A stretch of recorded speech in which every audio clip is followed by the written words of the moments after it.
আমি আসলে ছোটবেলা থেকে শুরু করলে কিছু অংশ শুরু করতেছি। আমার আব্বা একজন সরকারি চাকরিজীবী ছিল, তো সেখান থেকে আমার কলোনিতে বড় হওয়া, সবকিছুই কলোনিতে।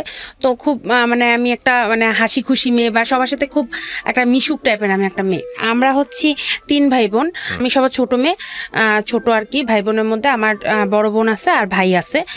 সেখান থেকে কলোনিতে ছোট থাকতেই একটা অন্যরকম পরিবেশে বড় হয়েছি, খুব খোলামেলা একটা পরিবেশ, এবং সবার সাথে মিশছি বা খুব আনন্দে সময়টা কাটাইছি, যেটা আজকালকার ছেলেমেয়েরা সেটা পায় না।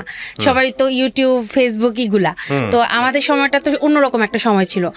তো আমার জন্ম হচ্ছে 1992-তে। তো সেক্ষেত্রে মানে খুব তাড়াতাড়ি স্কুলে ভর্তি হয়েছি, সবকিছু খুব তাড়াতাড়ি হয়েছে আমার লাইফে। এরপরে আমি একটু কলেজ থেকে শুরু করি বিষয়টা। আমার হচ্ছে আমি এগ্রিকালচারের ছাত্রী। আমি 2007-এ ম্যাট্রিক পাশের পরে এগ্রিকালচার ডিপ্লোমাতে ভর্তি হই।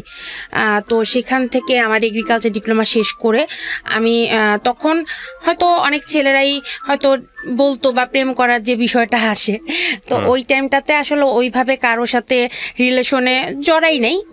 আমার আসলে ভালো লাগে নাই কাউকে।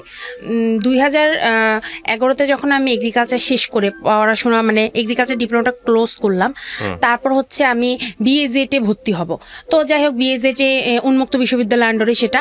তো ওইখানে আল্লাহর রহমতে চান্স পাওয়াতে যখন চান্স পাইলাম, তো প্রথমে যখন ক্লাস করতে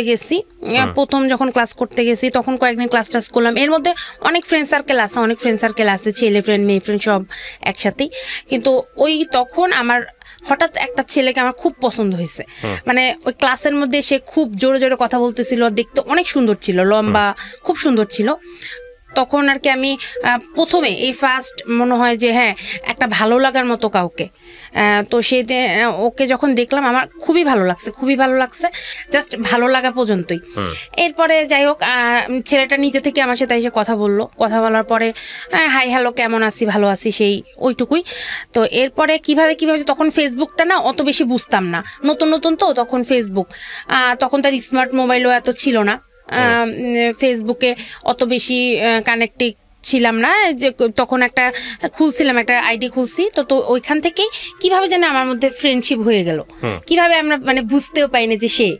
যাই হোক, চ্যাটিং করতে করতে আস্তে আস্তে আমি তাকে বলে ফেলছি যে হ্যাঁ, আমি আসলে তোমাকে পছন্দ করি। তা আমি কখনোই কল্পনা করি নাই যে সে সত্যি সত্যি আমার সাথে একটা রিলেশন হবে, বিকজ সে অনেক সুন্দর ছিল, অনেক সুন্দর, এবং মানে অন্যরকম আমার লাইফে আমি বলবো যে অন্যরকম একটা হিরোর মতো। তো এরপরে সেও যাই হোক একটা রিলেশনে আমরা জড়াই, এবং খুব ভালো একটা রিলেশন, মানে এত পরিমাণ তাকে আমি ভালোবাসছি, মানে এটা অসম্ভব ধরনের ভালোবাসা। তো আমার ফ্যামিলি একটু কনজারভেটিভ, বলতে আমাদের দেশের বাড়ি হচ্ছে, ফ্যামিলিতে কখনোই অন্য ডিস্ট্রিক্টে বিয়ে এটা মনে করে যে একটা পাপের মতো। হ্যাঁ, পাপের মতো। তারা মনে করে যে অন্য কোনো ডিস্ট্রিক্টে বিয়ে হবে, এটা তারা কল্পনাও করতে পারে না, মানে এটা একটা অসম্ভব ব্যাপার। তো আমি যে ছেলেটাকে পছন্দ করতাম তার বাড়ি, এটা যখন আমার বাসায় আমি একটু বলি, মানে এটা নিয়ে তো একটা আগুনের মতো লেগে যায়। হ্যাঁ, আমি ছেলে পছন্দ করছি, আমরা দক্ষিণাঞ্চল, তারা উত্তরাঞ্চল, মানে এটা নিয়ে তো বাসার মধ্যে মনে হয় যে কি জানি অপরাধ আমি করে ফেলছি। যাই হোক, আমি বলছি যে আমি আসলে ছেলেটাকে পছন্দ করি, আমার সাথে পড়াশোনা করে, যদি তোমরা একটু চাও একটু দেখতে পারো। এরপরে তারা মানে এটা নিয়ে আমার ভাইয়া আমার সাথে রাগারাগি, মানে আমার ভাইয়া আমার সাথে এইটার জন্যই 2-2.5 বছর কথাই বলেনি। হ্যাঁ, মানে সে মানে আমি যে কি একটা অপরাধ জানি করছি, মানে খুব একটা ইয়ার মধ্যে আমাকে ফেলাই দিছে। এরপরে আমি ওকে বলি সব ঘটনা, যে দেখো আমাদের তো নোয়াখালী বাড়ি, হয়তো তোমার সাথে আমার বিয়ে বা এই ধরনের কিছু হবে না। তো আমার পরীক্ষা ছিল, আমি পরীক্ষা দিতে গেছি, এর মধ্যে যে সে আমার বাসায় আসবে আমি জানি না। আমার বাসায় ক্লাসমেট ছিল, হ্যাঁ ক্লাসমেট ছিল, কিন্তু ও ড্রপ দিছে, ওই ইয়ারটা সে ড্রপ দিছে, পরীক্ষা দেয় নাই। সে তখন জব করতো, কোন একটা কারণে মানে টাইম দিতে পারতেছিল না পরীক্ষার জন্য, সে ওই ইয়াটা লস দিল, বললো যে আমি এবার পরীক্ষা দিব না, সামনের বার দিব, আমি এবার একটু লস দিলাম। তো যাই হোক, সে আমার পরীক্ষা ছিল, কিন্তু সে আমার বাসায় গেছে, মিষ্টি টিষ্টি নিয়ে বাসায় গেছে, সে বিয়ের প্রস্তাব নিয়ে গেছে ডিরেক্টলি। বিয়ের প্রস্তাব নিয়ে গেছে, তো আমার বাসা থেকে তো এটা কোনোভাবেই রাজি না। যাই হোক, সে তো এটা তো কোনোদিনও তারা মানবে না, অনেক কিছু হইলো। এরপরেই আমার ফ্যামিলি থেকে আমাকে বলতেছে যে না, তুমি অন্য ডিস্ট্রিক্টে যেহেতু প্রেম করছো, এটা অনেক বড় অপরাধ করে ফেলছো। হ্যাঁ, এটা মানে আমি খারাপ হয়ে গেছি, মেন কথা হচ্ছে আমি খারাপ, আমার মতো খারাপ পৃথিবীতে নেই। হ্যাঁ, এরকম। যাই হোক, তখন আব্বা একেবারে বিয়ে খোঁজা শুরু করলো যে না, বিয়েই দিতে হবে, মেয়ে খারাপ হয়ে গেছে আমাদের। যাই হোক, হঠাৎ কইরা এই ফার্স্ট আমার লাইফের প্রথম বিয়ের প্রস্তাব আসছে। প্রথম আমি তখন আমার আব্বা আমাকে বলেও না, আমি বললাম না আমার পরীক্ষা ছিল, পরীক্ষা থেকে লাস্ট পরীক্ষা যেদিন, সেই দিন আমি বাসায় আসছি, আমাকে বলতেছে যে রেডি হইতে। আমি বলছি কেন? বলতেছে যে একটু দরকার আছে, আমার সাথে একটু একটা জায়গায় যাইতে হবে। আচ্ছা ঠিক আছে, ওকে ফাইন। আমি রেডি হইলাম, কারণ রেডি না হলে তারা অন্য কিছু মনে করবে যে মেয়ে কথা শুনতেছে না। আচ্ছা, রেডি হইলাম, আমাকে একটা রেস্টুরেন্ট নিয়ে গেল, আমি জানিও না যে আমাকে দেখতে আসছে। তারপর ওইখানে নিয়ে গেল, ছেলেও আসলো, দেখলো, কথাবার্তা বললো, আব্বারই পরিচিত, আব্বার বন্ধু হয়, বন্ধুর ভাগিনা হয় সে। তো সে আসলো, আসার পরে সে প্রথমবার আমাকে মানে এক শুক্রবারে দেখলো, দেখার পরে তাদের অনেক পছন্দ হয়েছে, আমাকে বিয়ে করাবে। আমার তো মানে আমি জানতাম না যে এটা আমার বিয়ে হয়েই যাবে। আমি মনে করছি আচ্ছা ঠিক আছে, এরকম তো মানুষের লাইফে দেখতে আসে, জীবনে ফার্স্ট দেখতে আসছে, হয়তো টাকা টুকা দিবে, এটা দিয়ে চাইনিজ খাবো, এরকম কিছু একটা চিন্তা করে আমি গেছিলাম। আচ্ছা ঠিক আছে। তারপর বাসায় আসলাম, আসার পরে বিয়ে ঠিক করতেছে, আমাকে কিছুই জানায় নাই, বলতেছে কাবিন। ভাইয়া বিশ্বাস করেন, তখন আমি মনে করতাম কি কাবিন মানে হচ্ছে অন্য কিছু, বিয়ে মানে হচ্ছে অন্য কিছু। কাবিনই যে বিয়ে এটা আমি বুঝতাম না, একেবারে সত্যি কথা, যে এটাই বিয়ে এটা বুঝতাম না। তো এরপরে তারা আমাকে বলতেছে কাবিন হবে, কাবিন হবে। আমি তো তাকে বলতেছি আমার যে যার সাথে আমার রিলেশন। তো এরপরে আব্বা কি করলো, হুট করে এসে আমার পায়ে ধরে ফেলছে। কি বলেন? হ্যাঁ, আমার পায়ে ধরে ফেলছে। আমি তো পুরো মানে অবাক, হ্যাঁ মানে এটা কি? বলতেছে মা তুই আমার কথা অমান্য করিস না। আমার আম্মা আবার স্ট্রোকের রোগী, আমার আম্মা কিন্তু স্ট্রোক করে প্যারালাইসিস হয়ে গেছিল তার কিছুদিন আগে। তো বলতেছে দেখ তোর আম্মা অসুস্থ, তুই আমাদের কথাটা মান। পরে আমি বলতেছি আব্বা আপনি পায়ে ধরতেছেন, মানে একটা মেয়ে ওই সময়টা মানে বুঝবে যে বাবা যদি পা ধরে জিনিসটা কেমন। তা আমি বলতেছি যে আব্বা আপনারা, আমি যাকে পছন্দ করি তার সাথে বিয়ে দিলে প্রবলেম কি? বলতেছে সেই ছেলে তো সামান্য একটা চাকরি করে, সে তোমাকে কতটুকু কি করবে? তখন আমি বলছি আব্বা আমি তো শিক্ষিত, আমি নিজেও তো চাকরি করে খেতে পারবো, দুজন মিলে তো কিছু একটা করা যাবে, আপনি এরকম করেন না, আমি যার সাথে পছন্দ করি তাকে বিয়েটা দেন। সে বলতেছে যে না, আমাদের নোয়াখালী ডিস্ট্রিক্ট অন্য ডিস্ট্রিক্টে যায় না, কই যাবে না যাবে, তোরে বেচা ফেলাবে, কি সব কথাবার্তা। তারপর আমাকে বলতেছে যে বিয়ে করার কথা, আমাকে মানে খুব বলতেছে। তা আমি তখন চিন্তা করলাম আমি কি করব, আমাকে তো বিয়ের জন্য এরকম প্রেশার করতেছে, তাহলে ফ্যামিলি, আমি এর মধ্যে আমার ভাইয়া বললাম না কথা বলে না 2-2.5 বছর। যাই হোক, তো ভাইয়া চিন্তা করলাম যে একটা মাত্র ভাই, হয়তো বিয়ে যদি আমি তাকে করি তাহলে মনে হয় আমার ভাইটাকেও হারাবো, হয়তো আমার সাথে জীবনেও কথা বলবে না, তাহলে আমি থাক ঠিক আছে ওনাদের কথা অনুযায়ী রাজি হয়ে যাই। বিশ্বাস করেন ভাই, আমি শুধুমাত্র ফ্যামিলির কথা চিন্তা করে আমি কিন্তু রাজি হয়েছি বিয়েটাতে। আমি তখন কি করছি, আমার ওর কাছে জানাই নেই যে আমার বিয়ে হইতেছে। আমি বললাম না যে জানি যে শুধু কাবিন পরে উঠাই নিবে, কিন্তু মিথ্যা কথা বলা হয়েছে আমাকে, পুরা অ্যারেঞ্জমেন্ট করেই বিয়েটা করানো হয়েছে। মানে বিয়ে হইতেছে মানে প্রথমে তো মানে হলুদ, কি মেয়েদের তো বিয়ের আগের দিন হলুদ হয়, কোনো মেহমানটা এমন ছিল না, এমনি হঠাৎ করে বলতেছে শাড়ি পরতে। আচ্ছা শাড়ি পরাইলো, শাড়ি পরে দেখি যে কেউ ছিল না, ওমা সব আত্মীয় স্বজন চলে আসছে, হলুদ। আচ্ছা ঠিক আছে, হলুদ দিল আমাকে মানে একটা জবরদস্তির মতো। আচ্ছা ঠিক আছে, চুপ করে হলুদ টলুদ দিলাম। পরের দিন বিয়ে। তখন আপনার এই বয়ফ্রেন্ড তখন কি করতেছিল? আপনার সঙ্গে কমিউনিকেশন সে কি জানতো যে চলে যাচ্ছে? না, সে জানতেছে না যে আমার বিয়ে হইতেছে। আমি তার কাছে চুপ করেছিলাম, আমি বলি নাই, কারণ আমি জানি তাকে যদি আমি যদি একটু বলি সে আমার বাসার সামনে চলে আসবে, একটা সিক্রেট হবে। ও সামহাও আপনি মনে করতেছিলেন যে আপনিও রাশায় দিচ্ছিলেন তাহলে? আমি বলতেছিলাম যে থাক ঠিক আছে, যেহেতু ফ্যামিলি মানতেছে না। আর ভাইয়া ছোটকাল থেকে আমি চিন্তা করতাম যে বিয়ে মানে হচ্ছে সবাই মিলে একটা বিয়ে। আমি যে পালায় যাব, তখনকার সময় আমি অনেক একটা অন্যরকম মেয়ে ছিলাম, যে পালায় যাব এই জিনিসটা আমি খুব ভয় পাইতাম। মনে করতাম কি আল্লাহ, তাহলে তো ফ্যামিলি থেকে আমি বের হয়ে গেলাম, তাহলে তো আমার ফ্যামিলি আর জীবনেও আমার সাথে কথা বলবে না। বললাম না যে আমি সবার মাঝখানে থাকার মতো একটা অভ্যস্ত ছিলাম, মানে ওনাদেরকে রাইখা যে আমি চলে যাব, এটা ভাই আমি জীবনেও কল্পনা করতে পারি না যে আমার আব্বা আম্মার সাথে দেখা হবে না, ভাই বোনের সাথে কথা হবে না। নাহলে ভাই আমি তখন ওই মুহূর্তে চলে যেতাম, আমার তখন এই সাহসটা ছিল না। যাই হোক, তারপর আমাকে বললো যে এরকম, পরের দিন বললো কাবিন। আচ্ছা পার্লারে নিয়ে গেছে, তখনও কিন্তু আমি আমার বয়ফ্রেন্ডের সাথে কথা বলতেছি। ও বলতেছে যে কি ব্যাপার, এত হাউকাউ কেন? আমি বলছি যে আমি আমার মামাতো বোনের বিয়েতে আসছি, মিথ্যা কথা বলছি ভাইয়া, মিথ্যা কথা বলছি। যাই হোক, তো আমি আমাকে সাজানো হইলো, সাজায় বিয়ের স্টেজে নেওয়া হইলো। নিয়ে তো আমি বুঝলাম যে না, এটা কাবিন না, এটা বিয়েই। কারণ অনেক মানুষজন, আত্মীয় স্বজন, যেহেতু আমি চলে গেছি অলরেডি কমিটি সেন্টারে, তখন তো আমার বোঝার বাকি নাই যে না আমাকে নিয়ে যাবে, আজকে বিয়ে হয়ে যেতেছে। যাই হোক, বিয়ে টিয়ে হইলো। হওয়ার পরে তো আমাকে সেদিন রাতে আমাকে, ওইটা হচ্ছে সেপ্টেম্বরের 14 তারিখে আমার বিয়েটা হয়। আমাকে আমার 16 তারিখে জন্মদিন, 14 তারিখে আমার বিয়েটা হয়। আর রাতের বেলা অনুষ্ঠানটা হয়, যেতে যেতে আর কি রাত 12টা-1টা বেজে গেছে ওই বাড়িতে। তো যখন প্রথম বাড়িতে গেলাম, একটা ছোট্ট একটা ঘর, ছেলে কিন্তু প্রবাসী, ইটালি থেকে ফেরত আসছে। ইটালিতে প্রায় 12 কি 13 বছর ইটালিতে ছিল। কথা বলেনি বিয়ের আগে তার সঙ্গে আপনি? একদিন ওই যেদিন দেখা হলো, ওই দিন খালি কথা, আমি কোনো কথা বলি না, কারণ ওইখানে মুরব্বীরা ছিল। উনি খালি আমাকে জিজ্ঞেস করছে যে আপনি পড়াশোনা কি করতে চান এরপরেও? আমি বলছি যে হ্যাঁ, আমি তো পড়াশোনা করতেছি, আমি এটা বন্ধ করতে চাই না, আমি পড়াশোনা। আমি এগ্রিকালচার ডিপ্লোমা শেষ করে বিজিএড করতেছি। আচ্ছা। উন্মুক্তর আন্ডারে এটা। তো তখন পরে বলতেছে যে ওই তখনই ফার্স্ট একটু কথা হয়েছে, এরপরে আমি এত বেশি কথা বলি না, কারণ এখানে অনেক মুরব্বীরা ছিল, আমি চুপ করেছিলাম। আর আমি তো জানি যে আমি তো জীবনে এখানে বিয়ে করবই না, প্রথম দেখতে গেছি।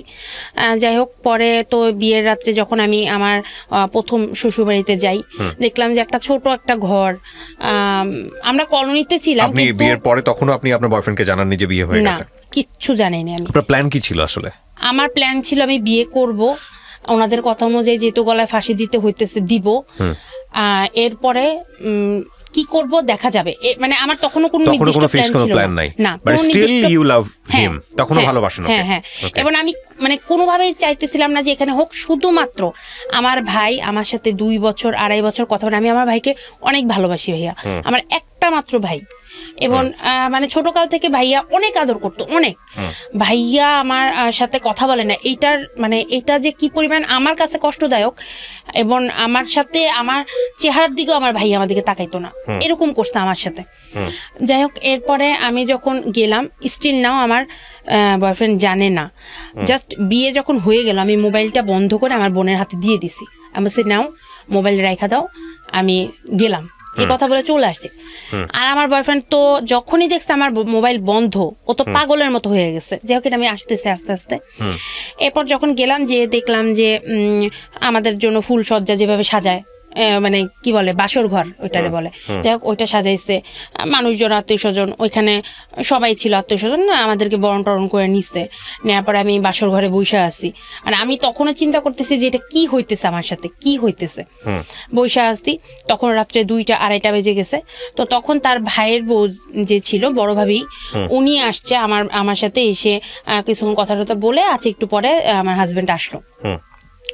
আসার পরে তো দেখা হইলো, এর আগে একদিন দেখা হয়েছে, ওইটা সেকেন্ড দেখার পরে দেখলাম যে সে খুবই খুশি, খুবই আনন্দিত, সে আমাকে বিয়ে করছে।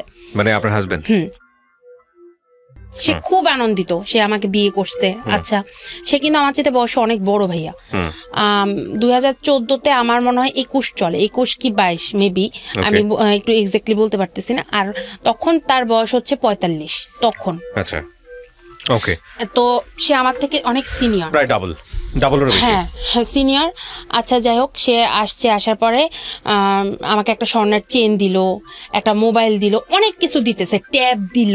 মানে যেহেতু বিদেশ থেকে আসছে, অনেক কিছু দিতেছে। আমি চুপ করে বসে আসছি। পরে বলতেছে যে আমি প্রথম তোমাকে দেখছি, আমার খুব ভালো লাগছে, তুমি অনেক হাসি খুশি, আমি তোমাকে বিয়ে করছি, আমি অনেক হ্যাপি।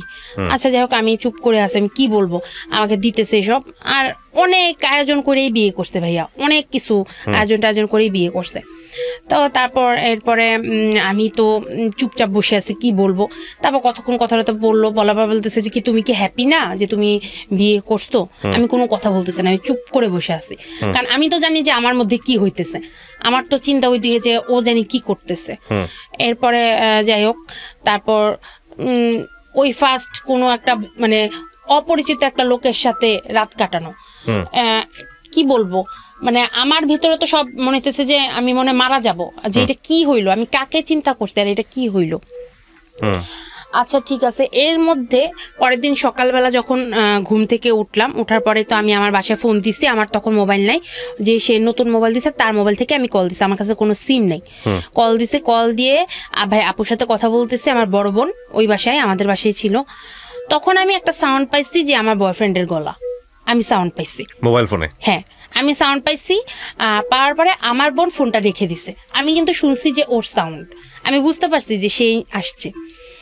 আসার পরে তো এরপরে পরবর্তীতে আমি শুনছি যে আমার ফ্যামিলিতে মানে অনেক কিছু করছে, ছাদ থেকে লাফ দিতে গেছে, মানে খুব পাগলামি করছে, ছাদ থেকে লাভ পরে বলছে একটা অভিশাপ দিছে ভাইয়া যে আপনাদের মেয়ে জীবনেও ভালো থাকতে পারবে না। আমাদের ছাদে উঠে গেছে 8 তলায়, ওইখান থেকে লাফ দিতে গেছে। তারপর আব্বা ধরে নাকি ঠাস করে থাপ্পড় দিয়ে নামাইছে। পরে বলতেছে যে আমাদের বাসায় থেকে বলতেছে যে আজকে আমি একটা কথা বলা যাই, আপনাদের মেয়েকে আপনারা বিয়ে দিচ্ছেন, আমি জানি ও জীবনেও বিয়ে করতে চায় নাই, আপনারা জোর করে এবং ওকে একটা টর্চার করে বিয়ে দিচ্ছেন, এটা আমি জানি। আমার সাথে বিয়ে দিলে অনেক কিছু হয়ে যাবে, এগুলো ও আমাকে বলছে, আমি সব জানি। আমি জানি ও মন থেকে জীবনে বিয়ে করে না, এবং আমি আজকে এখানে দাঁড়ায় অভিশাপ না, মানে একটু ওইভাবে বলছে যে আমি আজকে আপনাদের কাছে এখানে দাঁড়িয়ে বলে গেলাম যে আপনাদের মেয়ে কোনোদিনও আমাকে ছাড়া সুখী হতে পারবে না, এটা সে বলে গেছে যে কোনোদিনও পারবে না এবং সে ফিরে আসতেই হবে, এই কথা বলে সে চলে গেছে। যাই হোক, বিয়ের হইলো, সবকিছু হইলো, আমি তখনও তার সাথে কোনো যোগাযোগ করতে পারিনি, কারণ আমার কাছে কোনো সিম ছিল না। পরবর্তীতে যাই হোক সিম দেয়া হয়েছে আমাকে আমাদের বাসায় যখন আসছি। এরপরে ভাইয়া চলতেছে, দিন চলতেছে, আমি তো তাকে কিছুতেই ভুলতে পারতেছি না, কারণ এটা তো সম্ভব না, আমি তো সত্যিই তাকে অনেক ভালোবাসি। তারপর আমি তার সাথে যোগাযোগ করছি, আমি আমাদের বাসায় এসে তার সাথে সিম যখন নিলাম আমি যোগাযোগ করছি। সে অনেক কান্নাকাটি করছে, সে অনেক কিছু আমাকে বলছে, আমি একটু তোমার সাথে দেখা করতে চাই। সে বলছে যে কেন তুমি আমার সাথে দেখা করো, তুমি তো বিয়ে করছো। আমি সে দেখো আমি তো বিয়েটা করতে চাই না, তুমি তো সবই জানো, আমি তো তোমাকে সবকিছু বলছি। যাই হোক, সে আমার উপরে অনেক রাগ, অনেক অভিমান, অনেক কিছু, এটা স্বাভাবিক, এটা হবেই। আমি তাকে বোঝানোর চেষ্টা করছি। যাই হোক, সে আমার সাথে দেখা করতে রাজি না। তারপর আমি জোর করে সে যেখানে চাকরি করে ওইখানে আমি চলে গেছি। আমি একদিন আমার বাসা থেকে আমি কলেজের নাম দিয়ে বের হয়ে আমি চলে গেছি, যে তাকে যে আমি তার পায়ে ধরে আমি অনেক ক্ষমা চাইছি, অনেক কান্নাকাটি করছি। তারপর যাই হোক, সে একটু নর্মাল হয়েছে, হওয়ার পর আমাকে বলতেছে যে চলে আসতে। হ্যাঁ, বলতেছে ঠিক আছে তুমি বিয়ে করছো, আমি তোমাকে বলি যা করছো কোনো সমস্যা না, আমার ফ্যামিলিতে কেউ তোমাকে বলবে না যে তোমার বিয়ে হয়েছে, তুমি চলে আসো। ভাইয়া আমি তখন চলে যেতে চাইছি, কারণ আমি যাকে বিয়ে করছি ওই বিয়ের রাত্রে তো চেন দিছে, ট্যাব দিছে, মোবাইল দিছে, এগুলা কিছু না ভাইয়া, একটা ভালোবাসার নামে তো একটা জিনিস আছে। ওই লোকটা কেমন জানে, একটা মানে কেমন জানে মনে যে একটা জড় বস্তু। আচ্ছা, মানে এমনি তো বয়সটা একটু বেশি, এর মধ্যে কেমন জানি কোনো রোমান্টিকতা কম ছিল, কোনো কিছুই তো নাই। সে বিয়ে করছে তার নতুন বউ, পরের দিনই সে তাদের একটা ফার্মেসি আছে, ফার্মেসিতে চলে যায় এবং আসে রাতে 12টা 1টা, এবার সারাদিন কোনো খোঁজ খবর নাই। মানে কেমন জানি ভাইয়া, মানে নতুন বিয়ে হয়েছে একটা আছে না, আর আমি তো এমনিই তাকে মানতে পারি নাই। তো আমি তাকে বলছি যে হ্যাঁ আমি তোমার সাথে আমি চলে যাব, আমি আর পারতেছি না, আমার কাছে ভালো লাগে না, এখানে কি বিয়ে দিচ্ছে আমাকে, এটা কেমন জানি, আর ওনারা জানি আমার সাথে কেমন কেমন করে, আমার কাছে ভালো লাগতেছে না। যাই হোক, এইসব কথা আমি তাকে বলছি। বলার পরে আমার সাথে তার যোগাযোগ ছিল, থাকার পরে আমি ওখানে সংসার করতেছি। যোগাযোগ ছিল বলতে বয়ফ্রেন্ডের সঙ্গে কি ধরনের যোগাযোগ ছিল? মানে ফোনে কথা হইতো, ফোনে কথা হইতো জাস্ট, এবং সবকিছু শেয়ারও করতেন। হ্যাঁ, আমি ওকে সব বলছি বিষয়গুলা, কিছু ইন্টারনাল বিষয় আছে এগুলো আমি বলছি আমার হাজবেন্ডের। আমি বলছি যে কেমন জানি উনি কেমন জানি কোনো ইয়া নাই, আমার সাথে জানি কেমন করে, আর আমার মানে আছে না যে একটা নতুন বউ, একটা ঘোরাফেরার একটা বিষয় আছে, কেমন জানি আমার কাছে ভালো লাগতেছিল না। আচ্ছা, তো এইগুলো আমি তাকে সব বলতাম। ও বলতেছে যে তুমি আমাকে ছাড়া ভালো থাকতে পারবে না, তুমি চলে আসো, তুমি চলে আসো। আমি বলছি হ্যাঁ আমি তোমার সাথে চলে যাবো, যা হয়েছে হয়েছে, আমার ফ্যামিলি আমার সাথে এরকম করছে, আমার ভাইয়া এখন আমার সাথে কথা বলছে, তো আমি তোমার সাথে চলে যাবো, এসব কথা আমি তাকে বলছি। বলার পরে ভাইয়া আমি ওই বাসায় মানে আমরা প্ল্যানিং করতেছি আমরা চলে যাব, হ্যাঁ চলে যাবো, এসব প্ল্যানিং করতেছি। তো এর মধ্যেই আমি দেখলাম যে তার ভাইয়ের বউ যেটা, সে আমার সাথে খুব একটা প্রথম খুব ভালো, এরপরে দেখলাম যে খুব খারাপ একটা ব্যবহার করতেছে। আমার মনে হয় ভাইয়া আমি জীবনে এত ঘুমাই না, ভাইয়া আমাকে মনে কিছু খাওয়াই দিত, আমি সারাদিন ঘুমাইতাম। এবং এত তাদের কিন্তু ফার্মেসির দোকান, হ্যাঁ তাদের ফার্মেসি বিজনেস অনেকদিন, ভাই আমি রাত দিন 24 ঘন্টায় ঘুমাইতাম। মানে শুইলেই ঘুম, কোনো কথা নেই, কাজ করতেছি কাজের মধ্যে ঘুম, এরকম অবস্থা আমার। মানে কেমন জানি আমাকে না আস্তে আস্তে আমি মনে হইতেছি কি আমি সিক হয়ে যেতেছি, হ্যাঁ, কোনো আমার মধ্যে কোনো চেতনা নাই, একটা মানে মনে যে আপনি আমাকে ফালাই রাখছেন ওইভাবেই আমি আসি। হ্যাঁ, এরকম অবস্থা। আমি তখনও বুঝতাম না। এখন আমার ফ্যামিলি তো একে জানে যে আমাকে জোর করে বিয়েটা দেওয়া হয়েছে, তখন না আমার কোনো কথায় কেউ বিশ্বাস করে না ভাইয়া। আমি যাই বলি মনে করে যে আরে ও তো চলে যাবে, এইসব কথা এর জন্য বলে। এর জন্য আমি ওনাদের সাথে শেয়ার করলে ওনারা আমার এক তো পাত্তা দিত না। তারপর এরকম হইতেছে তো এর মধ্যে কি হলো, আমার আম্মা অনেক আবার অসুস্থ হইলো। অসুস্থ হওয়ার পরে আমার বয়ফ্রেন্ড যে বললো যে ওর সাথে চলে যেতে, এর মধ্যে আম্মা অসুস্থ হওয়ার পরে আমার বোন আমাকে, ও মনে হয় কিছুটা বুঝতে পারছে, ও আমাকে বলতেছে যে দেখ যা হয়েছে, মানুষের লাইফে বিয়ে একবারই হয়। এখন সব লোক তো এক সমান না, তুই নিজেরে মানায় নে, তুই এখানে কন্টিনিউ কর। দেখ এখন দুইটা ফ্যামিলির সাথে, একটা ফ্যামিলির সাথে আরেকটা ফ্যামিলি, মানে দুইটা ফ্যামিলির সাথে এখন একটা সম্পর্ক হয়ে গেছে। এখন যদি তুই কোথাও কোনো একটা খারাপ কাজ করিস, সেটা কিন্তু আমাদের আব্বা আম্মার উপরে এসে পড়বে, বলবে যে এই মেয়ে এত খারাপ একটা মেয়ে বিয়ে করছে, আবার বিয়ে করে অন্য জায়গায় চলে গেছে, তখন কিন্তু তোর নামে, তুই যদি বিয়ের আগে যাইতে অন্য কথা, আর এখন তুই একজনের বউ, এখন তুই আরেকজনের বউ হয়ে যদি আরেকজনের সাথে চলে যাস, সেটা কিন্তু খুব খারাপ একটা ইফেক্ট হবে। এবং আম্মা কিন্তু এমনি অসুস্থ, আম্মা কিন্তু দেখা যাবে যে কিছু একটা হয়ে গেছে, তোর জন্য কিন্তু আমরা মারে হারাইতে পারবো না। পরে ভাইয়া যখন এইসব কথা বলছে, তখন আমি চিন্তা করলাম ঠিকই তো, এখন তো আসলে আমি আরেকজনের বউ। আর একটা কথা হচ্ছে যে এখন তো দুইটা ফ্যামিলির সাথে একটা সম্পর্ক হয়েছে, আমার আম্মার যদি কিছু হয়, আমি যদি যাই, তখন তো এরা এসে অনেক গালিগালাজ করবে, খারাপ কথা বলবে, আপনার বলবে যে আপনার মেয়ে খারাপ। এসে আমার আম্মা যদি মারা যায়, আমি তো আমার মারে তাহলে পাবো না। এইসব বললাম না ভাই, আমি অনেক ইমোশনাল, আমার ফ্যামিলির প্রতি আমি অনেক ইমোশনাল। যাই হোক, এটা চিন্তা করে আমি না আর যাই নাই। এই যে আমি যাই নাই, এটা নিয়ে আমার বয়ফ্রেন্ড আমার সাথে সব সম্পর্ক মানে শেষ। ওর তো দোষ নেই, ও চাইছিল নিতে। পরে চিন্তা করলাম যে ঠিক আছে, যেহেতু বিয়ে হয়ে গেছে, মানায়নি, এভাবেই থাকি, কিছু করার নেই। আর আমি আপনার বললাম না যে ভাই আমার খালি ঘুম আসে, আমাকে মনে হয় কিছু একটা দেয়া হইতো, সেটা আমি জানি না, কিছু একটা দেয়া হইতো, এবং এটার জন্য আমার এত ঘুম আসতো। এটা যে তারাই করতেছে সেটা আমি বুঝতে পারি না। আমার হাজবেন্ড ইটালি থেকে আসছে অনেক টাকা নিয়ে, অনেক টাকা নিয়ে আসছে। সে যে এরিয়াতে থাকে, সেই এরিয়াতে তার জমি আসছে, জমি কিনছে, নিজের জমি, মানে শুধু তার টাকা দিয়ে কিনছে। 3 ভাই, তারা 3 ভাইয়ের নামে, এবং সে আসছে বাড়ি করার জন্য। এটা আমি পরে শুনছি। এবং সে নিজের টাকায় পুরা 6 তলা একটা বাড়ি কমপ্লিট করবে, এটার জন্য সে চিন্তা করে আসছে। তো কয়েকদিন পরে সে বাড়ি কাজ ধরলো। বউ নিয়ে তার এত মাথা ব্যথা নাই, বউ আছে, ভাইয়ের বউর সাথে আছে, কোনো রকম ভাইয়ের বউর সাথে একটা না একটা গ্যাঞ্জাম লাগতেছেই, কিছু না কিছু নিয়ে একটা সমস্যা হইতেছে। তো বাড়ি যখন করতেছে আমার তো এরকম খালি ঘুমের সমস্যা। তখন আমরা নতুন একটা বড় বাসায় উঠছি, তখন সে বাড়ির কাজ করতেছে। সে রাত্রে 2টা-3টা বাসায় আসতো, সে তার বউকে না ফোন দিবে যে দরজাটা খুলো, সে কল দিত তার ভাইয়ের বউকে, এবং তার ভাইয়ের বউ তার জন্য অপেক্ষা করতো রাতের বেলা, যেটা তার বউ করবে সেটা করতো সে। আচ্ছা যাই হোক, আমি কিছু বলতাম না, মনে করতাম যে আচ্ছা ঠিক আছে, আমি হয়তো নতুন বলে বুঝি না। আমি তখন এইসব বুঝতে পারিনি, কারণ আমি জানি যে ভাইয়ের বউ মানে হচ্ছে মায়ের সমান। এরপরে আমি দেখলাম ওই মহিলা আমার রুমে এসে আমার হাজবেন্ডের লুঙ্গি থেকে শুরু করে ইন্টারনাল যত কাপড় চোপড় সব নিয়ে যায়, সে নাকি ধুবে। মানে আশ্চর্য, আমি তার বউ, এগুলো তো আমার দায়িত্ব, সে নিয়ে যায়। আচ্ছা আমি কি বলবো, আমার তো বলার কিছু নেই, সে নিয়ে যায় সব, পায়ের মোজা থেকে শুরু করে, লুঙ্গি থেকে শুরু করে, প্যান্ট থেকে শুরু করে সে নিয়ে যায়, সে ধুবে, সে আমাকে তার কোনো কাজ করতে দিবে না। আচ্ছা ঠিক আছে, তাও আমি কোনো কথা বলি না, বললেই ঝগড়া। যাই হোক, আমি কোনো কথা বলি না, নেক, আমার সমস্যা নেই। এরপর দেখি তার ভাইয়ের 2 দিন পর আমার সাথে কিছু না কিছু একটা মিথ্যা কথা নিয়ে ঝগড়া, শুধু ঝগড়া। এবং তার কাছে বিচার দিলেই সে আমার কোনো কথা বিশ্বাস করে না, তার কথা বিশ্বাস করে, আমার মারধর করে। এবং ভাইয়া এমন মারধর যেগুলা মানে অকল্পনীয় মারধর। প্রথম দিন গায়ে হাত তুললো আপনার কি ইস্যু নিয়ে হচ্ছে তার, আমার বিয়ের কয়দিন পরে, বিয়ের প্রায় 5-6 মাস পরে কি হইলো, আমার যেহেতু আমার নতুন বিয়ে হয়েছে, আমার খালারা আমাকে, খালা শাশুড়ি বা কেউ একটা, আমার ঠিক ভালো মতো মনে না, আমাকে টাকা দিছে। দেখে টাকা দেয় না মানুষকে, ওইরকম বউদেরকে দেখা যে টাকা দেয়, সালামি দেয়, সেটা দিছে। তো আমার তো তখন, আমি আমার আলমারির মধ্যে রাখছি, রেখে আমি কলেজে গেছি, ওইটা লক করা ছিল না।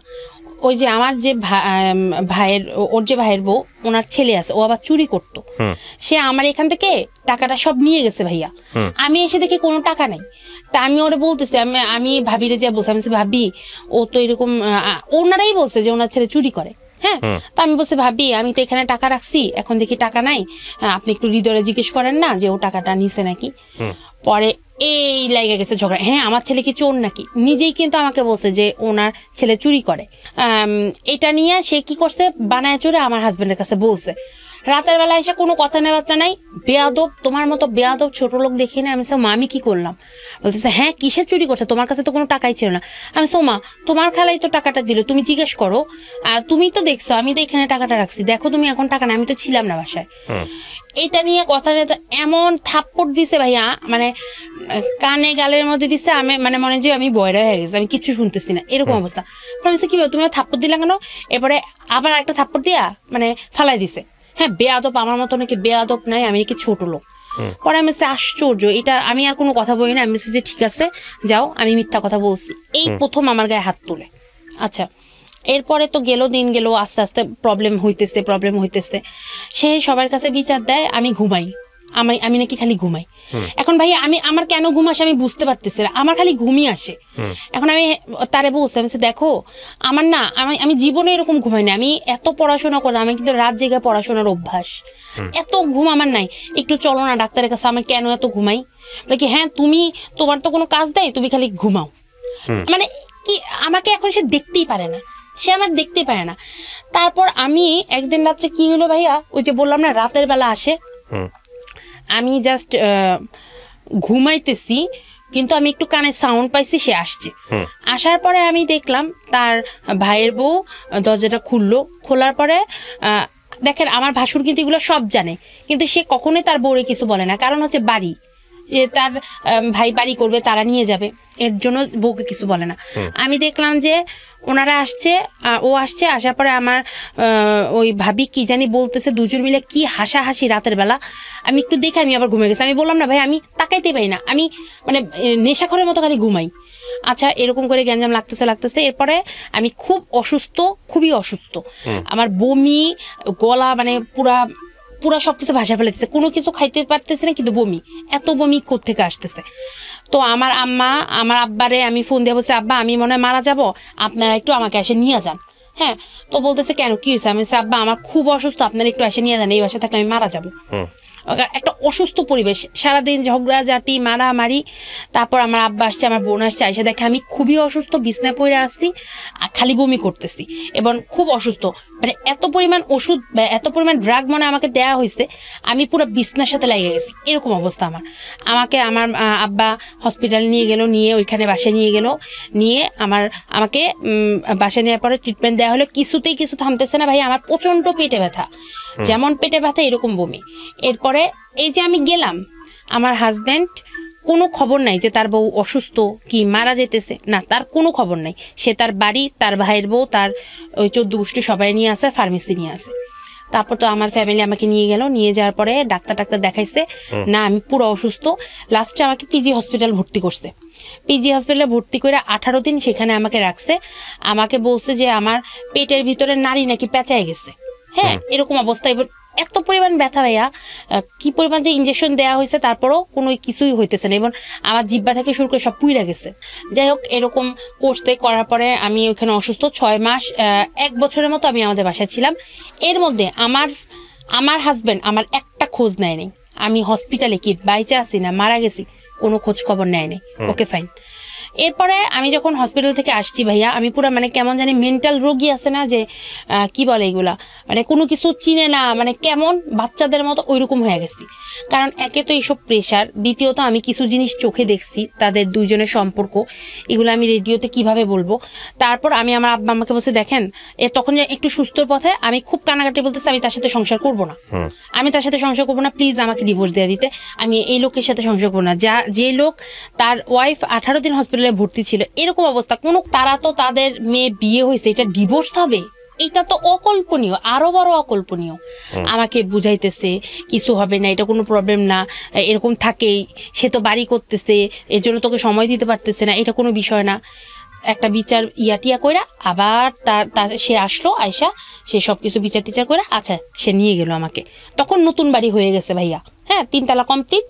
আচ্ছা ঠিক আছে আমি যাব সংসার করবো, আলাদা বাসা, আমি ভাইয়ের বসে তো উঠবো না।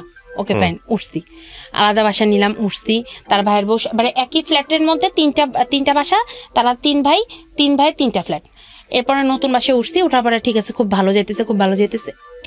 এই তো কয়েকদিন পরে আবার গ্যাঞ্জাম, ভাইয়ের বউ একটা কথা বলতেছে, সে ঝগড়া লাগে। এরকম করতে করতে ভাইয়া আবার মায়ের শুরু হইলো। একদিন কি হইলো, কি একটা বিষয় নিয়ে জানি ঝগড়া লাগলো, শাক, সে নিচে শাক পুচ্ছে। হ্যাঁ, তা আমি ওইখান থেকে কয়টা শাক এনে রান্না করছি। আমি কেন তার শাক রান্না করলাম এটা নিয়ে ঝগড়া লেগে গেছে।